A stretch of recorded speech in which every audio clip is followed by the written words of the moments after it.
The motivation throughout the day at American Airlines Arena was to erase the stench of the Miami Heat's 29-point loss the last time they faced the New York Knicks. Coach Erik Spoelstra and his players spent the morning reliving all the gruesome lowlights of that November evening at Madison Square Garden. The talk from that point was about the importance of not going down 0-2 in the 4-game season series. So overwhelming fury? Not exactly. Merely survival, by a 107-103 count in overtime Friday night.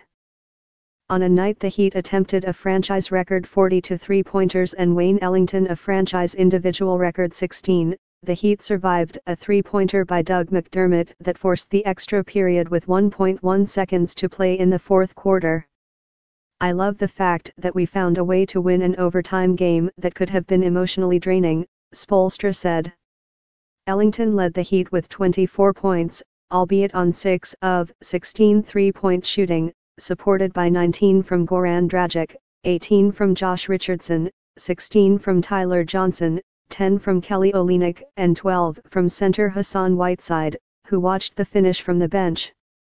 I'm not at all hesitant to put him back in there, Spoelstra said. I know he wanted to be in there. When they went small we felt that that was probably the best lineup for us. The Knicks got 24 points from Courtney Lee, 20 from former Heat forward Michael Beasley and 15 from Kristaps Porzingis. Of those team record 40 3-point attempts, Spoelstra deadpanned. What has this organization come to? He continued, look, we're not going to be a team that averages 40, but those shots presented themselves tonight. And I thought they were good looks. There weren't many pull ups or contested ones. For a stretch there, I thought we had a bunch of opens ones, we just missed actually way more open than any of the stuff that we had in the paint. New York, you have to credit them. They did a great job of protecting the paint. It's not the easiest team when they play big.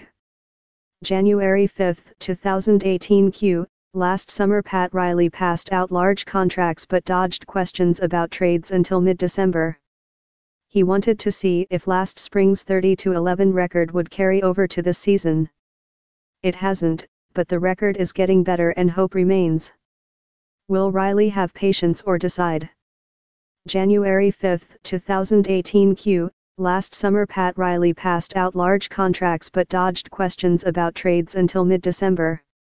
He wanted to see if last spring's 30-11 record would carry over to this season. It hasn't, but the record is getting better and hope remains. Will Riley have patience or decide? Ellington had no idea he had broken Brian Shaw's franchise record for 3-point attempts in a game. When I looked at the sheet after the game and saw 16 attempts from out there, I was like, wow. I mean, I didn't realize it, he said. I was just in the flow of the game. It wasn't pretty, but the result was enough to get the Heat 4 games above .500, with a decidedly different feel around the team than after that humbling loss at New York 6 weeks ago. It wasn't a perfect game, Richardson said. They still shot 48% from the field, so there's definitely a lot of areas for improvement.